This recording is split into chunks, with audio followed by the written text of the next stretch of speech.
अस्सलाम वालेकुम वरहमतुल्लाहि वबरकातुह। अल्हम्दुलिल्लाह वस्सलातु वस्सलाम अला रसूलिल्लाह, अम्मा बाद। डॉक्टर साहब, एक साहब का सवाल है कि उन्होंने किसी को सुना है, किसी इस्लामिक स्कॉलर को, उन्होंने ये फतवा दिया है कि अगर नाखूनों पे नाखून पॉलिश लगी भी है तो उसमें वज़ू हो जाता है।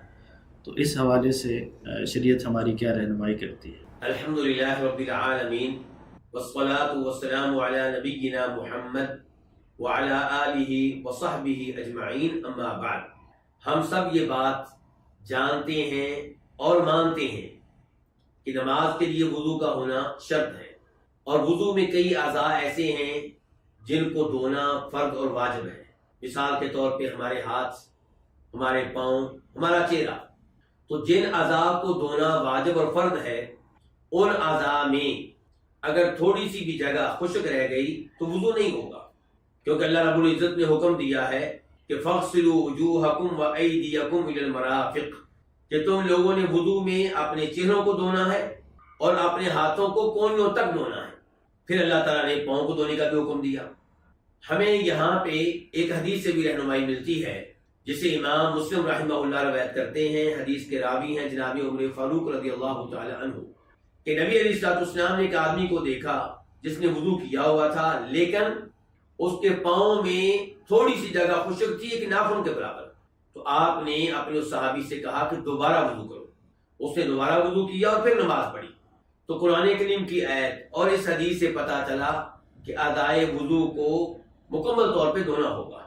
इनमें अगर नाखून के बराबर भी जगह खुश्क रह गई तो वुज़ू नहीं होगा, वुज़ू नहीं होगा तो नमाज नहीं होगी। इसलिए जिसने अपने नाखूनों पे पालिश लगाई हो और उस पालिश की जसामत हो, तय हो, तो उस पे वाजिब है कि इसको उतारे और उसके बाद वुज़ू करे, क्योंकि इसकी मौजूदगी में वुज़ू होगा तो वुज़ू उस जगह नहीं पहुंच सकेगा जहां पे ये तय लगी है।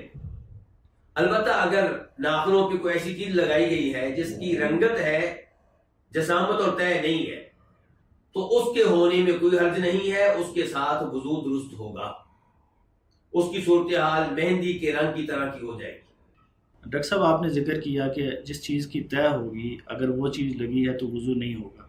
कई दफ़ा हम देखते हैं कि अल्फी लग जाती है या दीगर ऐसी कई चीज़ें हैं, या ज़ख़म होता है तो उसके ऊपर पट्टी वगैरह की जाती है, तो फिर क्या सूरत हाल होगी? गुजारिश ये है कि जहां तक ताल्लुक है पट्टी का, तो ये मजबूरी है। ये बीमारी का मसला है, जख्म का मसला है, ये तो मजबूरी है, इसलिए इस पे मसा करने की इजाजत होगी। और नाखूनों पे जो पार्ट्स लगाई जाती है ये मजबूरी नहीं है, इसलिए इसको उसके साथ मिलाना और ये कहना कि जैसे पट्टी के ऊपर मसा कर सकते हैं आप इसको भी मसा कर सकते हैं, ये बात दुरुस्त नहीं होगी। और जहां तक ताल्लुक है एल्फी का, तो एल्फी को अगर उतारना मुमकिन हो तो उसको उतारना वाजिब है।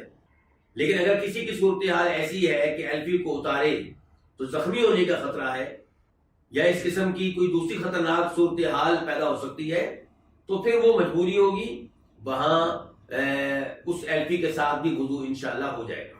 वल्लाहु ताला आलम।